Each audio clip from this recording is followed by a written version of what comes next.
रही थी। हे भगवान, जैसे तैसे मेरी बच्ची ने नया साल मना लिया। अब मकर संक्रांत है, मैं अपनी बच्ची को क्या दूंगी? घर में पैसा भी नहीं है। अगर पैसा होता तो मैं अपनी बच्ची को खुशियाँ दे पाती। मैं अपने बच्चों को किसी भी त्योहार पर उनकी मनपसंद चीज नहीं दिलवा पाती। मेरी बच्ची दूसरों को देखकर तरसती है, उसको तरसता देख मुझे बहुत दुख होता है। तभी वहाँ पर करण आता है। सुबह सुबह कहाँ चले गए थे करण? काम की तलाश के लिए गया था, वो भी नहीं मिला। हाँ करण, मैं भी यही कह रही थी, तुम्हें कुछ काम मिल जाता तो घर में 2 पैसे आ जाते। कई त्योहार आए और चले गए, हमने कभी भी अपनी बच्ची के लिए कोई भी नया कपड़ा नहीं खरीदा। पीहू हर त्योहार पर फटे पुराने कपड़े ही पहनती है। जाओ ना, फिर से देख कर आओ, कोई काम मिल जाए। प्रीता भी तो गया था, कोई काम नहीं मिला, बताओ क्या करूं? करण, एक बार मेरे कहने से चले जाओ ना, कभी तुम्हें काम मिल जाए। ठीक है प्रीता, तुम्हारे कहने से मैं देख कर आता हूँ। करण काम ढूंढने के लिए निकल जाता है। वो एक दुकान पर जाता है और उनसे काम मांगता है।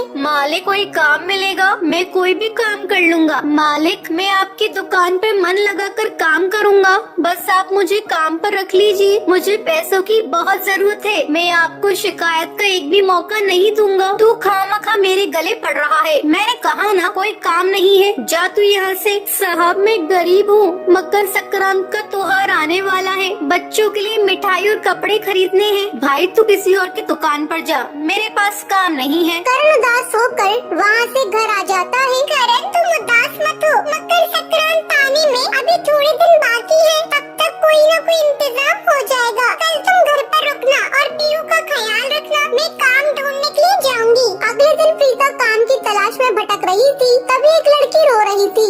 बेटा, तुम कौन हो? ऐसे सड़क पर क्यों भटक रही हो?